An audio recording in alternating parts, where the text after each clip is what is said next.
नमस्ते चिल्ड्रन। आज हम स्वास्थ्य संपदा ये पाठ पढ़ने वाले हैं। इसमें गांधी जी ने अपने शिष्य जमनालाल लाल जी को खुद की तबीयत की कैसी देखभाल रखनी चाहिए ये बताया गया है।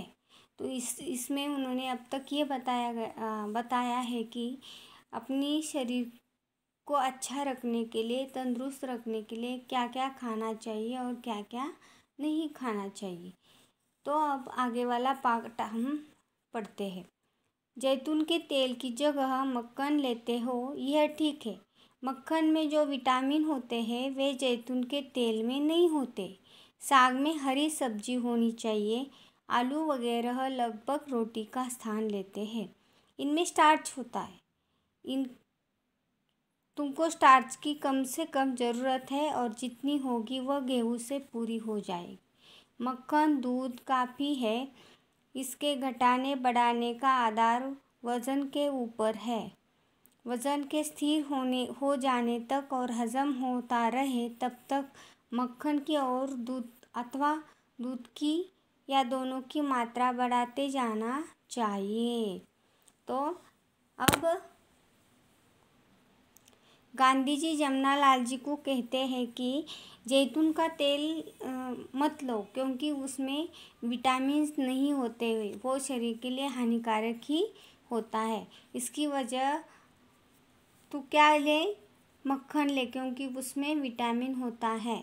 और जो भी शरीर के लिए स्टार्च की ज़रूरत होती है इसके लिए आलू में स्टार्च होता है तो आलू लेने की ज़रूरत नहीं है क्योंकि हम हर रोज़ गेहूँ की रोटी खाते हैं, उसमें से तुम्हारे शरीर की स्टार्च की ज़रूरत पूरी होने वाली है। और सबसे ज़्यादा ज़रूरत ये है कि दूध और मक्खन की मात्रा तुझे बढ़ानी है। और कब तक बढ़ानी है? जब तक तुझे हज़म होता है और तुझको जब तक वो मिलता है और हज़म होता है। हज़म मतलब जो भी खाया हुआ हमें पचता है हमारे शरीर के अंदर, उसको क्या कहते हैं? हज़म होना। अगर हज़म नहीं होता है तो हमें पता है क्या होता है। तो इस प्रकार दूध और मक्खन की मात्रा हमें बढ़ानी चाहिए। और साग में मतलब जो ग्रेवी होती है, हर रोज़ मम्मी सब्जी बनाती है ना, उसमें हर रोज़ एक तो ग्रीन कलर की या हरी सब्जी होनी चाहिए। तो वज़न के स्थिर हो जाने तक आपको दूध और मक्खन की मात्रा बढ़ानी है क्योंकि अगर आपका वज़न बढ़ता जा रहा है और आप दूध मक्खन की भी मात्रा बढ़ाते जा रहे हैं तो ये भी सही बात नहीं है क्योंकि वज़न बढ़ता जाएगा किसकी वजह से? दूध और मक्खन की वजह। इसलिए वज़न स्थिर है तब तक आप ये मात्रा बढ़ाते जाओ। तरकारियों में लौकी तथा भिन्न भिन्न प्रकार की सब्जियां, फूल गोभी, पत्ता गोभी, बिना बीज के सेम, बैंगन, इन सब की गिनती अच्छी हरी सब्जियों में होती है। गेहूं का आटा चोकर मिला हुआ होना चाहिए। यदि गेहूं बिल्कुल साफ करके पीसा गया हो तो उसका कोई भी अंश नहीं फेंकना चाहिए। तरकारियों में मतलब जो भी हरी सब्जियां होती है, जो फल वाली सब्जियां होती है और पत्तों वाली सब्जियां होती है उसको तरकारियां बोलते हैं। इनमें लौकी, मराठी भोपळा म्हणतो आपण त्याला, लौकी तथा भिन्न भिन्न प्रकार की सब्जियां, उसमें है फूल गोभी, पत्ता गोभी, बिना बीज के सेम, बैंगन, ये इनकी गिनती अच्छी सब्जियों में होती है तो ये लेना आवश्यक है। और गेहूं का आटा छानने की ज़रूरत नहीं है क्योंकि उसमें जो चोकर होता है उसमें ही ज़्यादा पौष्टिकता होती है। और हम क्या कहते हैं, हम तुम देखते होगे तुम्हारे घर में मम्मी भी क्या करते, चालनी से वो छान कर लेती है और ऊपर का जो चोकर होता है वो फेंक देती है। तो उसमें ज़्यादा से ज़्यादा प्रोटीन विटामिन होता है इसलिए उसको फेंकना नहीं चाहिए। क्योंकि हम गेहूँ ऐसे ही पीसने के लिए नहीं देते, उसको साफ करवाते पहले और बाद में पीसने के लिए देते, इसलिए छानने की ज़रूरत नहीं है। चोकर मिला हुआ आटा खाने से ही शरीर और भी तंदुरुस्त बनने वाला है। अब हम सब्जियां देखिए कौन कौन सी सब्जियां अच्छी है खाने के लिए। अब देखते हैं फल में ताज़े अंगूर, मौसम्बी, संतरा, अनार, सेब, अनानास लेने योग्य है।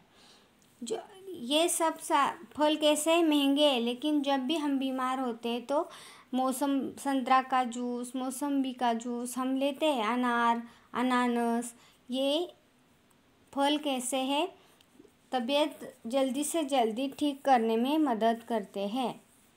इसलिए गांधी जी जमनालाल को कहते हैं कि ये ताज़े फल लेना आवश्यक है।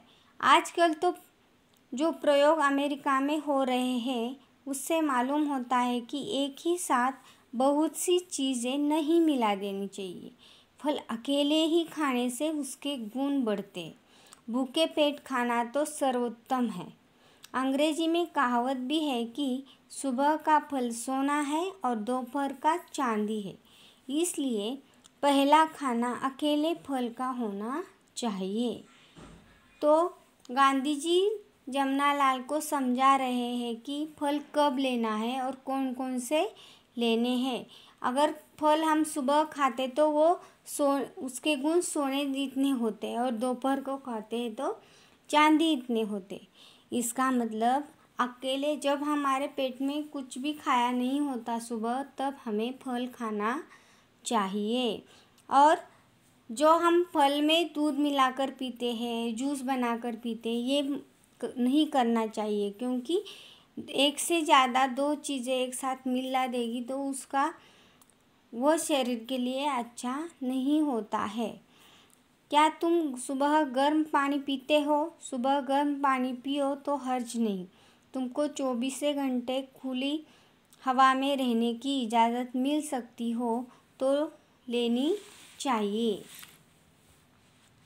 तो गांधी जी कहते हैं कि तू सुबह उठते ही दिन की शुरुआत गर्म पानी से करनी चाहिए और घूमने के लिए बाहर खुली हवा में जाना चाहिए। खुली हवा में रोज़ धीरे धीरे प्राणायाम कर सके तो अच्छा है। तो व्यायाम के साथ प्राणायाम भी आपको करना चाहिए। रात की सर्दी से डरने की बिल्कुल ज़रूरत नहीं। कंबल गले तक अच्छी तरह ओढ़ लिया हो और सिर तथा कान पर कपड़ा लपेट लो तो फिर कोई हानि नहीं। 24 घंटे शुद्ध से शुद्ध हवा श्वास के लिए फेफड़ों में जाए, यह अति आवश्यक है। सुबह की धूप सहन हो सके तो इस तरह शरीर को खुली हवा में जितना खुला रख सको उतना रखना चाहिए।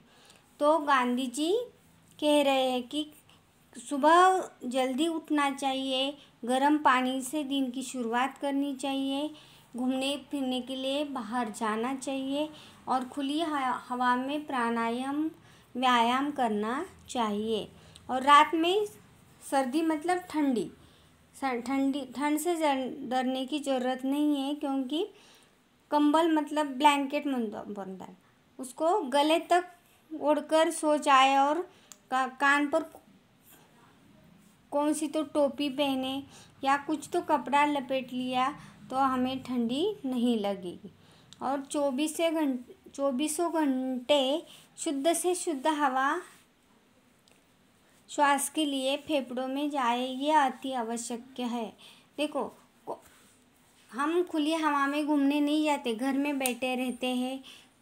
ऑफिस में एसी ऑफिस में लोग काम करते रहते हैं दिन भर, ऐसा नहीं करना चाहिए। इसलिए सुबह शाम हमें घूमने फिरने के लिए जाना चाहिए, क्योंकि शुद्ध हवा हमारे फेफड़ों में जाएगी तभी हमारा शरीर तंदुरुस्त रहेगा। और सुबह की जो धूप होती है उसमें विटामिन डी होता है और वो शरीर के लिए बहुत अच्छा होता है, त्वचा के लिए। इसलिए हमें जितना हमारा शरीर खुला रख सकते हैं हम तो शरीर खुला रखकर धूप में आधा घंटा हमें बैठना चाहिए। माधव जी की गाड़ी तो ठीक चल रही है, वहाँ जो साथी रहते हैं और जो आवे सो हम तीनों का यथायोग्य आशीर्वाद पावे। बापू के आशीर्वाद। तो गांधी जी जमनालाल के साथ उसके जो दोस्त हैं उनका भी हालचाल पूछ रहे हैं। तो आपको एक बार ये लेसन फिर से पढ़ना है, और जब स्कूल शुरू होने वाले हैं अब फिर एक बार मैं आपको ये पाठ पढ़ाने वाली है। बाय।